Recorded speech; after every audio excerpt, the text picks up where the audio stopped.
F1 is set for its biggest regulation change since the ground effect era came into place in 2022. The 2026 regulations will mark the beginning of a new era, with fully sustainable fuel, a focus on electrical energy, and active aero central to the changes made by the FIA. While teams have already made a start on the power unit side of the regulations, not much was known about the chassis side until today. To the untrained eye, the 2026 regulations may be difficult to interpret. Luckily, the FIA have released a concept car, similar to that we saw at the beginning of the 2022 regulations, which we can use to look at and identify some of the key areas to look out for. The first, and perhaps the most visually different change that has been made, is to the front and rear wings. The new front wing features a design that is reminiscent of the early 2000s cars.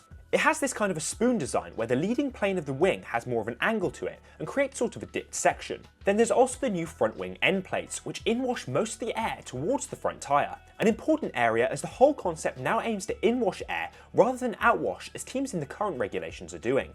The rear wing is more reminiscent of the 2021 regulations. Gone are the curved end plates that we have in the current regulations, and the rear wing is more boxy again. Now, an exciting feature of both these new wings are the active aero elements. This brings us onto the next area, the X and Z modes. The front and rear wing now have active aero, with the rear wing having 3 elements and the front wing having 2 active flaps. F1 has decided that there will be 2 modes for the new aero. The high downforce Z mode, which the car will use the majority of the time and for cornering, and then the low downforce X mode, which will be used along straights to reduce drag and increase top speed.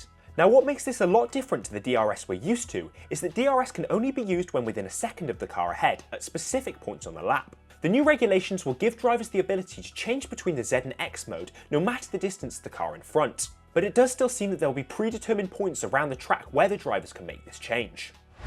In the quest to reduce DRS trains, a new system has been introduced to give drivers an energy boost when within a second of the car in front. They're calling this the manual override mode. Here's what the FIA have to say about the new mode. While the deployment of a leading car will taper off after 290 km an hour, reaching zero at 355 km an hour, the following car will benefit from MGUK override, providing 350 kilowatts up to 337 km an hour and plus 0.5 megajoules of extra energy. So while this isn't exactly a push-to-pass system, it should see more opportunities for overtakes. Drivers are less likely to be stuck behind each other, as the following car will have more power available to them than the leading car. Jan Monchot explains this new override mode the best. In 2026 there will be the override function, which works similarly to DRS. If you are within a certain distance before the end of a lap to the car in front of you, for the next lap you'll be given the opportunity to use more electrical energy than your opponent.